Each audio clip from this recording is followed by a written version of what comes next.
காவிரி பிரச்சனை காலகாலமா பேசப்பட்டிருக்கு. இப்ப ஏன் இந்த மேகதாது அணை விவகாரம் இவ்வளவு பரபரப்பா பேசப்படுது? மாண்புமிகு முதலமைச்சர் விஜய் ஒரு தனி தீர்மானத்தை கொண்டு வந்தார். அதுல என்ன பிரச்சனைனா, எதிர்க்கட்சி தலைவராக இருக்கக்கூடிய மாண்புமிகு உதயநிதி ஸ்டாலின் ஒரு திருத்தத்தை கொடுக்கிறார். கர்நாடகாவில் இருக்கு, கேரளாவில், பாண்டிச்சேரி உட்பட எல்லா ஆய்வுகளையும் மேற்கொண்டுதான் உச்சநீதிமன்ற தீர்ப்பை கொடுத்திருக்கு. அப்ப மீண்டும் ஒரு நடுவர் மன்றம் எதற்கு? 2 மாநிலங்களோ 2க்கு மேற்பட்ட மாநிலங்கள்ல ஓடக்கூடிய நதியில, அந்த நதியில இருக்கக்கூடிய தண்ணீரை பங்கிட்டுக் கொள்வதில் எங்கெல்லாம் பிரச்சனை ஏற்படுகிறதோ அந்த பிரச்சனையை தீர்ப்பதற்காக தான் நடுவர் மன்றம் அமைக்கப்பட்டிருக்கு. தமிழ்நாடு விவசாய சங்கமும் இந்த மேகதாட்டு அணை திட்டம் என்பது தேவையில்லாத 2 மாநிலங்களுக்கு இடையில ஒரு பெரிய பதட்டத்தை உருவாக்கக்கூடிய நடவடிக்கையை தொடர்ந்து கர்நாடக அரசாங்கம், அது எந்த கட்சி வந்தாலும் செஞ்சுக்கிட்டு இருக்காங்க. டைலாக் தமிழ் நேயர்களுக்கு வணக்கம். இன்றைய நேர்காணல தமிழ்நாடு விவசாயிகள் சங்கம் மாநில பொதுச் செயலாளர் சாமி நடராஜன் அவர்கள் வந்திருக்காங்க. வணக்கம் சார். வணக்கம். காவிரி பிரச்சனை காலகாலமா பேசப்பட்டிருக்கு. இப்ப ஏன் இந்த மேகதாது அணை விவகாரம் இவ்வளவு பரபரப்பா பேசப்படுது? காவிரி நதி நீர் என்பது கர்நாடகா, தமிழ்நாடு, பாண்டிச்சேரி, கேரளா உள்ளிட்ட 4 மாநிலங்களை பயன்படுத்தக்கூடிய ஒரு பன்மாநில நதி. இந்த நதிநீர் பிரச்சனை என்பது ஒரு நூற்றாண்டை கடந்த பிரச்சனையாக தொடர்ந்து நீடித்துக் கொண்டிருக்கக்கூடிய பிரச்சனையா இருக்குது.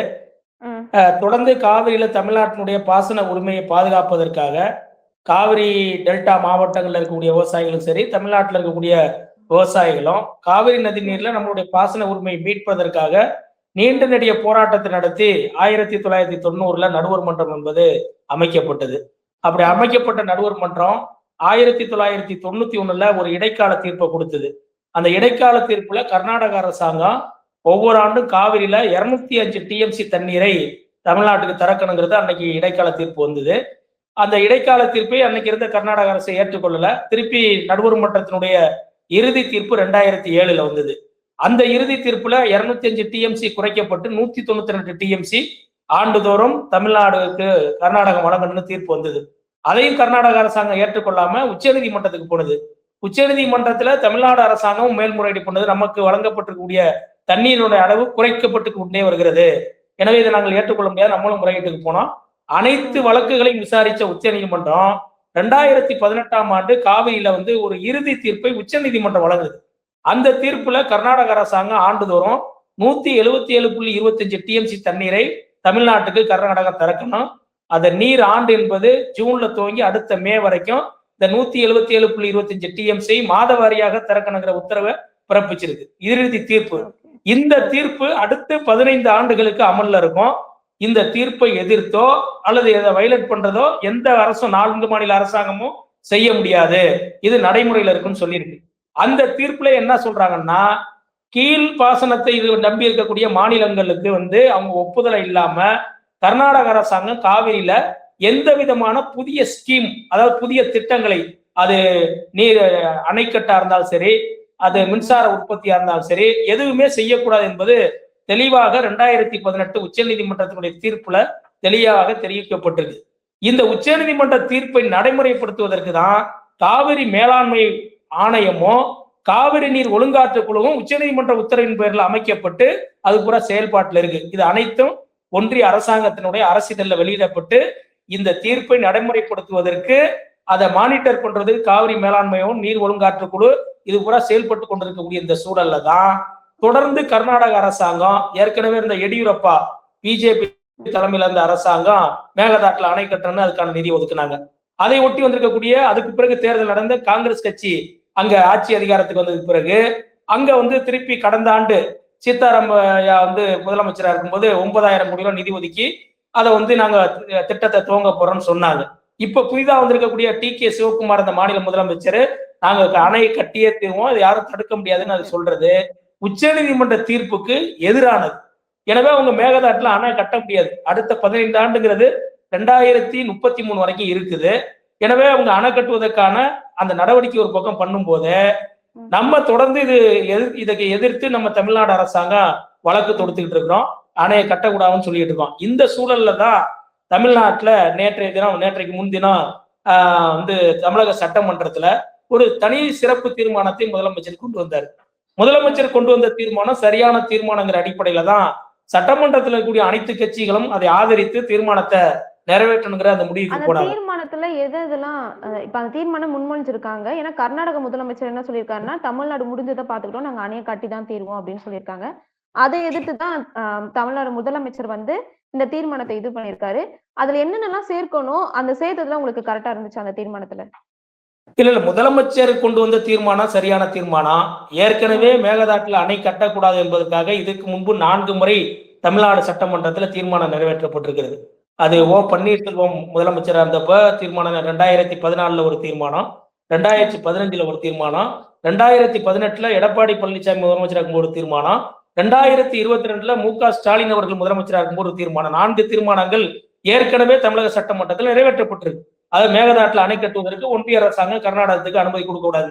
அதை ஒட்டி தான் தமிழ்நாட்டுல தாவேக அரசு மாண்புமிகு முதலமைச்சர் விஜய் ஒரு தனி தீர்மானத்தை கொண்டு வந்தார்.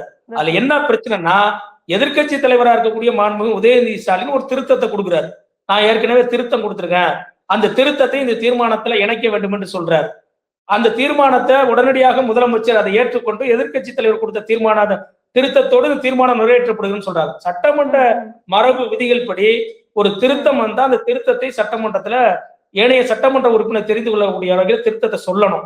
அதுல எதுவும் மாற்று கருத்து இருந்தா சம்பந்தப்பட்ட கட்சிகளுடைய சட்டமன்ற உறுப்பினர்கள் எதிர்கருத்தை சொல்லுவாங்க. அதுக்கு வாய்ப்பு இல்லாம அந்த திருத்தத்தை கொடுத்துறாங்க. அந்த திருத்தம் என்பது நம்மளுக்கு தேவையில்லாத திருத்தம் தான் நாங்க தமிழ்நாடு விவசாய சங்கம் கருதுறோம். அதுல என்ன சொல்றாங்கன்னா, 4/3/2026 அன்றைக்கு ஆட்சியில இருந்த திராவிட முன்னேற்ற கழகம் ஒன்றிய அரசாங்கத்திற்கு ஒரு கடிதம் அளிப்பாங்க. அந்த கடிதத்துல அவங்க என்ன சொல்றாங்கன்னா, மேகதாட்டு அணை கட்டுவது சம்பந்தமாக ஒன்றிய அரசாங்கம் ஒரு புதிய நடுவர் மன்றத்தை அமைக்க வேண்டும் என்று அவங்க கடிதம் எழுதியிருக்காங்க. அந்த கடிதத்தை பின்பற்றி இந்த தீர்மானத்துல இணைக்கணும்னு சொல்லியிருக்காரு. அதை இணைச்சு இந்த தீர்மானம் நிறைவேற்றப்பட்டிருக்கு. தமிழ்நாடு விவசாய சங்கம் உள்ளிட்ட பல்வேறு விவசாய அமைப்புகள், பல அரசியல் கட்சி என்ன சொல்றோம்னா, இந்த நடுவர் மன்றம் தேவையில்லாதது, அந்த திருத்தத்தை நீக்கிவிட்டு தீர்மானத்தை நிறைவேற்ற வேண்டும் என்றுதான் இன்னைக்கு சட்டமன்றத்திலையும் விவாதம் நடந்திருக்கு. அதை தான் நாங்கள் வலியுறுத்துறோம். ஏன் என்று சொன்னால், காவிரி நடுவர் மன்றம் அமைக்கப்பட்டு 17 ஆண்டு காலம் இந்த நடுவர் மன்றம் ஆய்வு செய்து 2 தீர்ப்புகளை வழங்கிய பிறகு அந்த தீர்ப்புகளை ஏற்றுக்கொள்ளாத கர்நாடகம் உச்சநீதிமன்றத்துக்கு போய் உச்சநீதிமன்றத்தில் இந்த வழக்கை பூரா விசாரித்த உச்சநீதிமன்றம் ஃபுல் பெஞ்ச், அந்த பெஞ்சு கொடுத்த தீர்ப்பு 2012 தெளிவா இருக்கு. அப்ப நதிநீர் பிரச்சனையை தீர்ப்பதற்கு அந்த காவிரியில் இருக்கக்கூடிய தண்ணீரை எப்படி பங்கிட்டுக் கொள்ள வேண்டும் என்ற அனைத்து உத்தரவையும் அந்த உச்சநீதிமன்ற தீர்ப்புல இருக்கு. அது நதிநீர் மட்டுமல்ல, குடிநீர் உட்பட நிலத்தடி நீர் ஆதாரம் தமிழ்நாட்டுல எவ்வளவு இருக்கு, கர்நாடகாவில் இருக்கு, கேரளாவில் எவ்வளவு, பாண்டிச்சேரி உட்பட எல்லா ஆய்வுகளையும் மேற்கொண்டுதான் உச்சநீதிமன்ற தீர்ப்பை கொடுத்திருக்கு. அப்ப மீண்டும் ஒரு நடுவர் மன்றம் எதற்கு? நமக்கு அணையே கட்டக்கூடாது என்பதுதான் தமிழ்நாட்டினுடைய நிலைப்பாடு. உச்சநீதிமன்ற தீர்ப்பு 2018 அதுதான் இருக்குது. எந்த ஒரு புதிய திட்டத்தையும் எந்த ஒரு அரசாங்கம் துவங்க முடியாது. 4 மாநில அரசாங்கம் காவிரியில அடுத்த 15 ஆண்டுகளுக்கு அது அமல்ல இருக்குன்னு சொல்லும் போது, இந்த தீர்மானத்துல இந்த புதிதாக இணைக்கப்பட்டிருக்கக்கூடிய திருத்தம் தேவையில்லாதது. இந்த புதிய நடுவர் மன்றம் கேட்பது தமிழகத்துக்கு உதவி செய்யாது, காவிரி டெல்டா விவசாயிகளுக்கு அது பயனளிக்காதுங்கிறதுனாலதான் அந்த திருத்தத்தை நீக்க வேண்டுங்கிறோம். மற்றபடி சட்டமன்றத்தில் இயற்றப்பட்ட தீர்மானத்தை முழுதாக ஏற்றுக்கொள்கிறோம். இந்த திருத்தத்தை நீக்கிவிட்டு அந்த தீர்மானத்தை ஒன்றிய அரசுக்கு தமிழ்நாடு அரசாங்கம் அனுப்பி வைக்கணுங்கிறது தான் தமிழ்நாடு விவசாய சங்கத்தினுடைய நிலைப்பாடு. ஓகே, இது வரைக்கும் அணை கட்டுறதுல தனி நடுவர் மன்றம் இது வரைக்கும் அடைக்கப்பட்டிருக்கா? இல்ல, பொதுவா நடுவர் மன்றம் எதுக்கு அமைக்கப்படுவாங்கன்னா, பல நாடுகள்ல, இந்தியாவிலையும் பல்வேறு மாநிலங்கள்ல 2 மாநிலங்களோ 2க்கு மேற்பட்ட மாநிலங்கள்ல ஓடக்கூடிய நதியில அந்த நதியில இருக்கக்கூடிய தண்ணீரை பங்கிட்டுக் கொள்வதில் எங்கெல்லாம் பிரச்சனை ஏற்படுகிறதோ அந்த பிரச்சனையை தீர்ப்பதற்காக தான் நடுவர் மன்றம் அமைக்கப்பட்டிருக்கு. அந்த நதி நீரை எப்படி பங்கிட்டுக் கொள்வது, அது குடிநீருக்கு அல்லது பாசனத்துக்கு எப்படி பங்கிட்டுக் கொள்வதற்காகத்தான் இதுவரைக்கும் நான் அறிந்த வகையில நடுவர் மன்றம் என்பது அமைக்கப்பட்டிருக்கிறது. இது ஒரு நதியில இருக்கக்கூடிய ஒரு அணை கட்டுவதற்காக ஒரு நடுவர் மன்றம் என்பது புதிதாக இருக்கிறது. இதுவரைக்கும் கேள்விப்படாதான் உண்டா இருக்கு. எனவேதான் இப்படி ஒரு மேகதாட்டுல அணை கட்ட வேண்டுமா வேண்டாமா என்பதற்காக ஒரு நடுவர் மன்றம் தேவையில்லை. ஏற்கனவே இந்த நதிநீர் பிரச்சனை தீர்ப்பதற்கு நடுவர் மன்றம் அமைக்கப்பட்டு அது எல்லா தீர்ப்புகளையும் கொடுத்து அது நடைமுறையில் இருக்கிறது. அந்த தீர்ப்பை அமுல்படுத்துவதற்கு பல நேரங்கள்ல கர்நாடக அரசாங்கம் அமுல்படுத்த மாட்டேங்குது. தமிழ்நாடு அரசாங்கம் சட்ட ரீதியாக போராட்டத்தை நடத்தி மேலாண்மை வாரியத்துல ஒழுங்காற்று குழுல முறையிட்டு தேவை ஏற்பட்டால் உச்ச நீதிமன்றம் வரைக்கும் சென்று மாத வாரியா வரக்கூடிய தண்ணீரை நம்ம கடந்த காலத்தில் பெற்றுக் கொண்டிருக்கிறோம். எனவே நடைமுறையில் இருக்கக்கூடிய ஒரு விஷயம், இந்த நதிநீர் பிரச்சனை என்பது தீர்க்கப்பட்டு அந்த தீர்ப்பாயம் கொடுத்து அந்த தீர்ப்பாயத்தின் மேல உச்ச நீதிமன்ற தீர்ப்பு கொடுத்ததுக்கு பிறகு மீண்டும் ஒரு நடுவர் மன்றம் தேவையில்லை, இந்த நடுவர் மன்றம் அமைக்கப்பட்டால் அது தமிழ்நாட்டுக்கு பயனளிக்காது அப்படிங்கிறதுனாலதான் இந்த நடுவர் மன்றம் தேவையில்லைங்கிறத நாங்க சொல்றோம். ஓகே, குறிப்பா இதுல காவிரியும் டெல்டாவும் அதிகமா பாதிக்கப்படுறாங்க. அவங்களுக்கு என்ன மாதிரியான பிரச்சனைகள் வரும்? இப்ப காவிரி நதி நீர் என்பது இப்ப ஜூன் 12ஆம் தேதி தண்ணீர் திறந்தாதான் மேட்டூர்ல அணை திறக்கப்பட்டாதான் குறுவை சாகுபடியை பண்ண முடியும். இந்த ஆண்டு தென்மேற்கு பருவமழை பொய்த்து போச்சு. கர்நாடகாவில் இருக்கக்கூடிய அணைகள்லையும் தண்ணீர் போதிய அளவு இல்ல. மேட்டூர் அணையிலையும் 79 அடி தான் இருக்குது. காவிரி நீர்பிடிப்புகளில் மழை பெஞ்சாதான் நீர்வரத்து மேட்டூருக்கு வரும். அது பூரா இருக்கக்கூடிய இந்த மாதிரி சூழல்ல காவிரி டெல்டா மாவட்டத்தில் குறுவை இழந்திருக்கிறோம். ஒரு போக சம்பா சாகுபடி இருக்க வரைக்கும்னாச்சும் தண்ணி வருமானு எதிர்பார்த்துக்கிட்டு இருக்கக்கூடிய நிலையில இந்த பிரச்சனை மேலோங்கி இருக்குது. இந்த ஒருவேளை வாதத்துக்காக ஏற்றுக்கொள்ளும் மாநில அரசாங்கம் இப்படி தீர்மானத்தை போட்டு ஒன்றிய அரசாங்கத்துக்கு அனுப்பிட்டாங்க. இதை ஏற்றுக்கொண்டு இன்னைக்கு ஒன்றிய ஆட்சி பொறுப்பில் இருக்கக்கூடிய பிஜேபி அரசாங்கம் தீர்ப்பாயத்தை அமைச்சிடுறாங்கன்னு வச்சுங்க, நடுவர் மன்றத்தை அமைச்சிட்டாங்கன்னு வச்சுங்க. இந்த நடுவர் மன்றம் அமைக்கப்பட்டு இன்றைக்கு இருக்கக்கூடிய அரசியல் சூழல்ல ஒன்றிய ஆட்சி பொறுப்பில் இருக்கக்கூடிய பிஜேபி அவங்க தான் ஆட்சியில் இருக்கிறாங்க. அடுத்து வரக்கூடிய சட்டமன்ற தேர்தல் கர்நாடகாவில் வரப்போகுது. சட்டமன்ற அங்க எதிர்கட்சியா இருக்கு பிஜேபி. ஒருவேளை நடுவர் மன்றம் அமைக்கப்பட்டு அந்த அமைக்கப்பட்ட நடுவர் மன்றம் ஒரு வருஷத்திலே 1.5 வருஷத்திலேயே ஒரு தீர்ப்பு வழங்குதுன்னு வச்சுங்க. அந்த தீர்ப்பு எத்தகைய தீர்ப்பாக இருக்கும்? பிஜேபி ஒன்றிய ஆட்சி பொறுப்புல இருக்காங்க. அடுத்து ஆட்சி அதிகாரத்துக்கு வர்றதான வாய்ப்பு அவங்களுக்கு எங்க இருக்குது? கர்நாடகத்துல தான் இருக்குது. இவர்கள் தலைமையில் இருக்கக்கூடிய ஒன்றிய அரசாங்கம் அமைக்கப்படக்கூடிய அந்த நடுவர் மன்றம் ஒருவேளை அது அமைக்கப்பட்டு உடனடியாக விரைவாக விசாரித்து ஓராண்டுக்குள்ளே 1.5 ஆண்டுக்குள்ளே ஒரு தீர்ப்பு வழங்குது. மேகதாட்டுல கர்நாடக அரசாங்கம் அணை கட்டலாம், பெங்களூருடைய குடிநீர் தேவையை பூர்த்தி பண்ணுவதற்கு, அல்லது காவிரியில மழை காலத்துல வரக்கூடிய தண்ணீரை அந்த இடத்துல தேக்குவதன் மூலமாக 69 டிஎம்சி தேக்க முடியும். எனவே இந்த காரணங்களுக்காக கர்நாடக அரசாங்கம் அணை கட்டலான்னு உத்தரவு போட்டுட்டுனா தமிழ்நாட்டினுடைய நிலைமை என்ன ஆகும்? குறிப்பா காவிரி டெல்டா மாவட்டத்தினுடைய சாகுபடி என்ன ஆகும்? அது பாலைவனமாக மாறும்.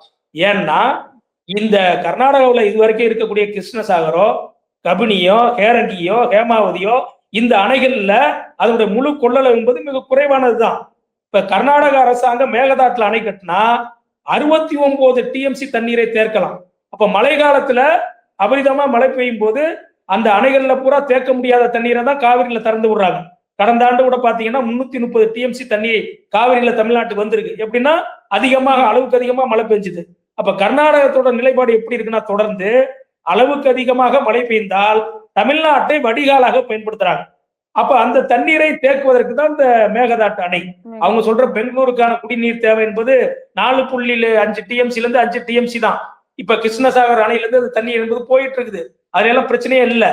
ஆனா இந்த மழை காலத்துல வரக்கூடிய உபரி தண்ணீரையும் தேக்கக்கூடிய நடவடிக்கையா தான் அவங்க மேகதாட்டுல அணை கட்ட நிக்கிறாங்க. அப்படி நடுவர் மன்றம் அமைக்கப்பட்டு அந்த நடுவர் மன்றம் இப்படி ஒரு தீர்ப்பை கொடுத்ததுன்னா, ஒரு கற்பனையா தான் சொல்றேன், என்ன நிலைமை ஆகும்? தமிழ்நாட்டுக்கு மிகப்பெரிய பாதிப்பு வரும். காவிரி டெல்டா மாவட்டத்துல சாகுபடி என்பது இல்லாம போவோம். சாகுபடியை விட தமிழ்நாட்டினுடைய 22 மாவட்டங்களோட குடிநீர் ஆதாரம் பாதிக்கப்படும். சென்னை மாநகரம் உட்பட காவிரி தண்ணீரை நம்ம பயன்படுத்துறோம். கொள்ளிடத்துல தண்ணி வீராணம் ஏரிக்கு வீராணத்துல இருந்துதான் நம்ம சென்னைக்கு குடிநீர் ஒரு பக்கம் வருது. தமிழ்நாட்டுல 22 மாவட்டங்களுக்கு கூட்டு குடிநீர் திட்டங்கள் போகுது. இது பூரா பாதிக்கப்படும். கிட்டத்தட்ட 2 கோடி மக்களுடைய குடிநீர் ஆதாரம் என்பது காவிரி தண்ணீர் தான். எனவேதான் மேகதாட்டு அணை என்பது தமிழ்நாட்டுக்கு பாதகமானது. காவிரி டெல்டாவுக்கு மட்டுமல்ல, காவிரி டெல்டா சாகுபடி முற்றிலும் பாதிக்கப்படும். ஆனா 22 மாவட்டம் நீங்க எடுத்து பாருங்க. இங்க தென் மாவட்டத்துல கூடிய ராமநாதபுரம் மாவட்டம், சிவகங்கை மாவட்டம், புதுக்கோட்டை மாவட்டம், இப்படி பல்வேறு மாவட்டங்களுக்கு கூட்டு குடிநீர் திட்டம் காவிரியில இருந்து தான் போகுது. 22 மாவட்டங்களுக்கு போகுது. அதோட நிலைமை என்ன ஆகும்? 2 கோடி மக்களுடைய குடிநீர் ஆதாரம் பாதிக்கப்படும். எனவேதான் இந்த மேகதாட்டு அணை என்பது மிக ஆபத்தானது. தமிழ்நாட்டுக்கு அது மிகப்பெரிய ஆபத்தை உருவாக்கும் சொல்றோம். கர்நாடக அரசாங்கமே சட்ட ரீதியாக கட்ட முடியாது. ஏன்னா மேகதாட்டு அணை கட்டப்பட்டால் அங்க இருக்கக்கூடிய புலிகள் சரணாலயம் முற்றிலும் பாதிக்கப்படும். அதை அகற்றணும். அந்த மேகதாட்டு பகுதியில் இருக்கக்கூடிய 13 கிராமங்க மக்கள் 13 கிராமங்களை அழிக்கணும். அது மட்டும் இல்ல, 16,000 ஏக்கர் வனப்பகுதி பாதிக்கப்படும். அங்க இருக்கக்கூடிய 16,000 ஏக்கர்ல இருக்கக்கூடிய விலை உயர்ந்த மிக உயரமான மரங்களை பூரா வெட்டி அழிக்கணும். அங்க இருக்கக்கூடிய சுற்றுச்சூழல் கெடும், இயற்கை வளங்கள் பாதிக்கப்படும். அங்க இருக்க ஒன்றிய அரசாங்கத்தினுடைய வனத்துறை ஒப்புதல் தரணும், சுற்றுச்சூழல் துறை அனுமதி தரணும். இவ்வளவு பெரிய பாதிப்பு நம்மை விட கர்நாடகத்துக்கு மிகப்பெரிய பாதிப்பு அழிவு என்பது ஏற்படும் அந்த அணை கட்டப்பட்டா. எனவேதான் இந்த கர்நாடகத்துக்கு நல்லது, தமிழ்நாட்டுக்கு நல்லது. மேகதாட்டுல அணை கட்டப்பட்டால் 2 மாநிலத்துக்கு மிகப்பெரிய பாதிப்பு வரும். கட்டாமல் இருந்தாதான் தமிழ்நாட்டுக்கு நல்லது மட்டுமல்ல, கர்நாடகத்துக்கு நல்லதுங்கிறது அறிவியல் பூர்வமாக ஆய்வின் அடிப்படையில பல்வேறு ஆய்வாளர்கள் சொல்லிட்டு இருக்கிறாங்க. அதை ஒட்டிதான் தமிழ்நாடு விவசாய சங்கமும் இந்த மேகதாட்டு அணை திட்டம் என்பது தேவையில்லாத 2 மாநிலங்களுக்கு இடையில ஒரு பெரிய பதட்டத்தை உருவாக்கக்கூடிய நடவடிக்கையை தொடர்ந்து கர்நாடக அரசாங்கம், அது எந்த கட்சி வந்தாலும் செஞ்சுக்கிட்டு இருக்காங்க. இதற்கு ஒன்றிய அரசாங்கம் அனுமதி கொடுக்க கூடாதுங்கிறத தமிழ்நாட்டினுடைய ஒட்டுமொத்த குரலாக நம்ம எல்லாரும் சேர்ந்து அதை குரல் எழுப்பணுங்கிற அடிப்படையில தான் தமிழ்நாட்டில் இருக்கக்கூடிய எல்லா கட்சிகளும் சட்டமன்றத்துல அந்த தீர்மானங்களை ஆதரிச்சிருக்காங்க. எனவே அந்த திருத்தம் என்பது நம்மளுக்கு தேவையில்லாதது. இந்த திருத்தம் புதிய தீர்ப்பாயம் அல்லது புதிய அந்த நடுவர் மன்றம் என்பது நம்மளுக்கு பாதிப்பை ஏற்படுத்தும் என்பதற்காக தான் அந்த சரத்தை நீக்க வேண்டும் என்று நாங்க வலியுறுத்துறோம். ஓகே, இப்ப டிஎம்கே ஆட்சியில இந்த மேகதாது அணை வந்து பேசப்படாம இருந்துச்சு. இப்ப விஜய் ஆட்சியில வந்தப்ப இப்ப பேசப்படுது. இவர் இதை எப்படி கையாள போறாருன்னு நீங்க நினைக்கிறீங்க? இல்ல, அது தவறான செய்தி. எல்லா காலத்திலயுமே ஏற்கனவே எடியூரப்பா காலத்திலேயே கர்நாடகாவில் பிஜேபி அரசாங்கம் இருந்த போது மேகதாட்டு அணை கட்டுவதற்கான ஒரு டிபிஆர், டீடைல் ப்ராஜெக்ட் ரிப்போர்ட் தயார் பண்றதுக்கான நடவடிக்கை பூரா எடுத்தாங்க. உச்ச நீதிமன்றத்துக்கு போனாங்க, அவங்களும் போனாங்க. அதுக்கான நிதி 1000 கோடி ரூபாய் எடியூரப்பா கர்நாடகத்தினுடைய முதலமைச்சர் ஆகும்போது நிதி ஒதுக்கினார். அதுக்கப்புறம் காங்கிரஸ் கட்சி சீதாராமையா வந்தோடனே கடந்த ஆண்டு பட்ஜெட்ல 9000 கோடி ரூபாய் நிதி ஒதுக்கி 1000 கோடி ரூபாய் உடனே விடுவிச்சாங்க பூர்வாங்க பணிகளை துவங்குறது. நம்ம அரசாங்கம் அது உச்ச நீதிமன்றத்துல நம்ம வழக்குக்கு போனோம். அந்த மாதிரி டீடைல் அந்த ப்ராஜெக்ட் ரிப்போர்ட்டை தயார் பண்றதுக்கு அனுமதி கொடுக்க கூடாதுங்கிற வழக்கு தான் உச்ச நீதிமன்றத்துக்கு போனது. உச்ச நீதிமன்றம் என்ன சொன்னதுன்னா, இது நீங்க ப்ரீ மெச்சூர் வழக்கா இருக்குது, நாங்க எந்த உத்தரவையும் பிறப்பிக்க போறது இல்ல, ஒரு டீடைல் ப்ராஜெக்ட் ரிப்போர்ட் தயார் பண்றதுனால நாங்க அந்த திட்டத்துக்கு அனுமதி கொடுக்க போறோம்னு அர்த்தம் கிடையாது. அந்த ரிப்போர்ட்டை தான் நாங்க திருத்திய ரிப்போர்ட்டை கேட்டோம், அதனாலதான் உங்க மனுவை தள்ளுபடி பண்றோம்னு பண்ணியிருக்காங்க. தமிழ்நாட்டுல போட்ட வழக்க பூரா தள்ளுபடி பண்ணிட்டாங்கன்னா, உச்ச நீதிமன்ற நீதிபதிகள் சொல்லியிருக்க காரணம் என்னன்னா, ஒரு ப்ராஜெக்ட் டிபிஆர் கேட்கறது ஒரு முதல் கட்ட நடவடிக்கை தான், நாங்க எந்த உத்தரவும் அதுல பிறப்பிக்க போறது இல்லை. அதுல உங்களுக்கு ஆட்சேபம் தான் நீங்க மேலாண்மை ஆணையத்திலேயோ ஒழுங்காற்றுக்குள்ளே முறையிடலாம், துவக்க நிலையில நீங்க எதிர்ப்பது சரியில்லை என்றுதான் அந்த வழக்க தள்ளுபடி பண்ணாங்க. கடந்த காலத்திலையும் திராவிட முன்னேற்ற கழக ஆட்சி காலத்திலையும் மேகதாட்டு அணை பேசப்பட்டதுனாலதான் 2022ஆம் ஆண்டு மாண்புமிகு முதலமைச்சராக மு.க. ஸ்டாலின் இருந்த போது இதே போல சட்டமன்றத்துல அனைத்து கட்சி ஆதரவோடு தீர்மானம் நிறைவேற்றப்பட்டது திமுக ஆட்சியில. அதற்கு முன்பாக எடப்பாடி பழனிசாமி ஆட்சியில 2018ல தீர்மானம் நிறைவேற்றப்பட்டிருக்கு. அதுக்கு முன்னாடி பன்னீர்செல்வம் முதலமைச்சரா இருந்த 2014-15ல இந்த தீர்மானம் நிறைவேற்றப்பட்டிருக்கு. இப்ப எல்லா காலத்திலையும் தொடர்ந்து கர்நாடகா இந்த மாதிரி முயற்சியை பண்றாங்க. இப்பயும் அந்த முயற்சி பண்ணும்போது இன்னைக்கு புதித ஆட்சி தாவேக ஆட்சி என்பது தமிழ்நாட்டுல வந்திருக்கு. எல்லா கட்சியும் சேர்ந்துதான் அதை எதிர்க்கிறோம். இது புதிதாக அவங்க எழுப்பக்கூடிய கோரிக்கையில தொடர்ந்து பண்ணிட்டு இருக்காங்க. திமுக ஆட்சியிலே வந்தது. ஆனா இதற்கு முன்னாடி சட்டமன்றத்துல நிறைவேற்றப்பட்ட 4 தீர்மானத்திலையும் புதிதாக ஒரு நடுவர் மன்றம் வேண்டும் என்று எந்த கோரிக்கையும் எழல. திராவிட முன்னேற்ற கழகம் ஆட்சி அதிகாரத்துல இருந்து தேர்தலுக்கு முன்பாக 6 மாதத்துக்கு முன்னாடி நடத்தின அனைத்து கட்சி கூட்டத்துல, மாண்புமிகு முதலமைச்சர் தலைமையில் நடந்த கூட்டத்துல, அந்த கூட்டத்திலேயோட திராவிட முன்னேற்ற கழகம் இப்படிப்பட்ட அல்லது இந்த அரசாங்கம், தமிழ்நாடு அரசாங்கம் இப்படிப்பட்ட ஒரு புதிய கருத்தை அனைத்து கட்சி கூட்டத்துல வைக்கல. புதிய தீர்ப்பாயம் வேணும், ஒரு நடுவர் மன்றம் அமைச்சாதான் நம்மளுக்கு தேவை அப்படின்னு சொல்லி அந்த விவாதத்துல எல்லாம் வரல. புதிதாக அதுக்கு பிறகு 4/3/2026ல அன்னைக்கு இருந்த அரசாங்கம் ஒரு கடிதத்தை ஒன்றிய அரசாங்கத்துக்கு எழுதியிருக்கிறாங்க. அதை அந்த கடிதத்தின் அடிப்படையில் இந்த தீர்மானத்துல இணைக்கணும்னு சொல்லிதான் இன்றைக்கு இருக்கக்கூடிய எதிர்கட்சி தலைவர் அந்த தீர்மானத்துல இணைச்சிருக்கிறாரு. அந்த இணைக்கப்பட்ட பகுதி நம்மளுக்கு பாதகமா இருக்கும் அப்படின்னு விவசாயிகள் அச்சப்படுறோம். தமிழ்நாடு விவசாய சங்கம் மட்டுமல்ல, தமிழ்நாட்டில் இருக்கக்கூடிய அனைத்து விவசாய சங்கங்களும், டெல்டா மாவட்டத்தில் இருக்கக்கூடிய ஒட்டுமொத்த விவசாயிகளும் இந்த திருத்தம் தேவையில்லை, புதிய நடுவர் மன்றம் தேவையில்லைன்னு சொல்றோம். அநேகமா தமிழ்நாட்டில் இருக்கக்கூடிய அனைத்து கட்சிகளும் சட்டமன்றத்துல இன்றைக்கும் அதை பதிவு பண்ணியிருக்காங்க, தேவையில்லை, அந்த திருத்தத்தை நீக்கிவிட்டு தீர்மானத்தை ஒன்றிய அரசாங்கத்துக்கு அனுப்புங்கன்னு தான் அவங்களும் சொல்லியிருக்காங்க. நம்ம தமிழ்நாடு விவசாய சங்கம் அதை தான் வலியுறுத்துறோம். ஓகே, இறுதியா தமிழ்நாடு விவசாயிகளுக்கு இது என்ன மாதிரியான பிரச்சனைகளை ஏற்படுத்தும்? அதாவது இந்த நடுவர் மன்றம் என்பது ஒரு பிரச்சனையை தீர்ப்பதற்கு அமைக்கப்படுறதுதான். அப்படி அமைக்கப்பட்ட 90ல் அமைக்கப்பட்ட நடுவர் மன்றம் பிரச்சனையை தீர்ப்பு வழங்கியாச்சு, ஒன்றிய அரசாங்கத்தினுடைய கெஜெட்ல வெளியிட்டாச்சு, அதை மானிட்டர் பண்றதுக்கான அமைப்புகள்லாம் உருவாக்கப்பட்டு அதெல்லாம் செயல்பாட்டுல இருக்கு. அப்படி இருக்கக்கூடிய சூழல்ல புதிதாக ஒரு நடுவர் மன்றம் என்று சொன்னால் இந்த காவிரி நதிநீர் பிரச்சனையை திருப்பி பின்னோக்கி கொண்டு போறதுக்கு தான் அது பயன்படும். அவங்க சொல்ற மாதிரி மேகதாட்டுல அணை கட்டுறதுக்கு நடுவர் மன்றம் போட்டோம்னா அடுத்த 10 ஆண்டுகளுக்கு அதை இழுத்துடலாம் அப்படின்னு சில வல்லுநர்கள் சொல்றதா சொல்றாங்க. அது ஏற்புடைய கருத்து இல்ல. அது நான் ஏற்கனவே சொன்ன மாதிரி நடுவர் மன்றம் அமைக்கப்பட்டு நம்மளுக்கு பாதகமான ஒரு தீர்ப்பு வந்துட்டா நம்ம என்ன பண்ண முடியும்? அதுக்கு பெரிய பாதிப்பு வரும். அப்ப அதனாலதான் இந்த நடுவர் மன்றம் தேவையில்ல. ஏற்கனவே அமைக்கப்பட்டு நடுவர் மன்றம் தீர்ப்பெல்லாம் வழங்கியாச்சு. உச்சநீதிமன்ற தீர்ப்பு வழங்கிய பிறகு அந்த உச்சநீதிமன்ற தீர்ப்புல இருக்கக்கூடிய அந்த சரத்துக்களை மீறுவது இன்னைக்கு யார்? கர்நாடக அரசாங்கம் மீறுது. அதற்கு எதிராக சட்ட நடவடிக்கைகளை தான் தமிழ்நாடு அரசாங்கம் மேற்கொள்ளணும். அணை கட்டக்கூடாது, எந்த புதிய திட்டங்களையும் அடுத்த 15 ஆண்டுகளுக்கு செய்யக்கூடாதுன்னு மிக தெளிவாக உச்சநீதிமன்ற தீர்ப்புல இருக்குது. அதை தான் நம்ம பிடிச்சுக்கணும். அடுத்து 2033 வரைக்கும் மேகதாட்டுல அணையோ வேறு ஒரு புதிய திட்டங்களோ அது ஒரு நீர் மின்சார திட்டத்தை உருவாக்குறங்கிற திட்டமோ எதையுமே செயல்படுத்த முடியாது. அது தெளிவா அந்த தீர்ப்புல இருக்கு. அதுதான் நம்மளுக்கு அந்த பிடியை நம்ம பிடித்து கொண்டு நம்ம உரிமையை பெறணும் ஒழிய புதிய ஒரு தீர்ப்பாயம் கேட்பது நம்மளுக்கு பாதகத்தை ஏற்படுத்தும். அதனாலதான் வேண்டாம்னு சொல்றோம். ஓகே, நீங்க தமிழ்நாடு அரசுக்கு வைக்கக்கூடிய கோரிக்கை என்னவா இருக்கு? தமிழ்நாடு விவசாய சங்கத்தின் சார்பில் ஏற்கனவே மாண்புமிகு முதலமைச்சரை இந்த மாதம் 2ஆம் தேதி சந்திச்சு நேரடியா சென்னையில பேசும்போது நாங்க சொன்னோம், நீங்க மேகதாட்டு விஷயமாக பிரதமரை சந்தித்து தமிழ்நாட்டினுடைய நிலையை விளக்கி இருக்கீங்க. மேகதாட்டுல அணை கட்டுவதற்கு நீங்க அனுமதிக்க கூடாதுன்னு நீங்க வலியுறுத்துறீங்க. அதை நாங்க வரவேற்கிறோம், பாராட்டுறோம்.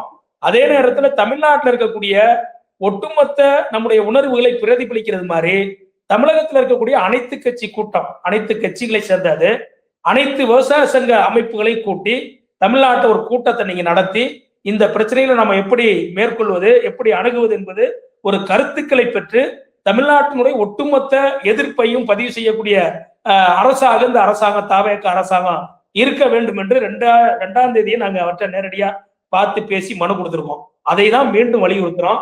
இந்த பிரச்சனையில பூரா இந்த திருத்தம் எல்லாம் வராம இருந்திருக்கணும்னா இதற்கு முன்பாக சட்டமன்றத்துல இந்த தீர்மானத்தை நிறைவேற்றுவதற்கு முன்பாகவே இதுக்கு முன்னாடி இந்த கடந்த காலத்துல இந்த அரசாங்கம் பூரா அதை செஞ்சிருக்காங்க. திராவிட முன்னேற்ற கழக அரசாங்கம் செஞ்சிருக்கு, அதிமுக அரசாங்கம் செஞ்சிருக்கு. இப்படி ஒரு தீர்மானம் வருவதற்கு முன்பாக அனைத்து கட்சி கூட்டத்தை நடத்துவாங்க, அனைத்து விவசாய சங்க கூட்டங்களை நடத்துவாங்க. அந்த கருத்துக்களை பெற்று சட்டமன்றத்துல ஒரு தனி தீர்மானத்தை முதலமைச்சர் முன்மொழிவார். அனைத்து கட்சிகளும் இதை ஏற்றுக்கொண்டு அதை ஒன்றிய அரசுக்கு அனுப்பி வைக்கப்படும். அதே போன்ற நடவடிக்கையை இந்த அரசாங்கமும் மேற்கொண்டிருக்கணும். இப்பயும் காலம் இருக்குது நமக்கு. மீண்டும் தமிழ்நாடு அரசாங்கம் அனைத்து கட்சி அனைத்து விவசாய சங்க கூட்டங்களை நடத்தி அந்த கருத்துக்களை பெற்று நம்முடைய எதிர்ப்பை, ஒட்டுமொத்த எதிர்ப்பை ஒன்றிய அரசுக்கு தமிழ்நாட்டினுடைய ஒருமித்த குரலாக தெரிவிப்பதுதான் சால சிறந்தது. அந்த நடவடிக்கையை தமிழ்நாடு அரசாங்கம் மேற்கொள்ள வேண்டும் என்று தமிழ்நாடு விவசாய சங்கத்தின் சார்பில் வலியுறுத்தும். கருத்திற்கும் நன்றி சார். நன்றி.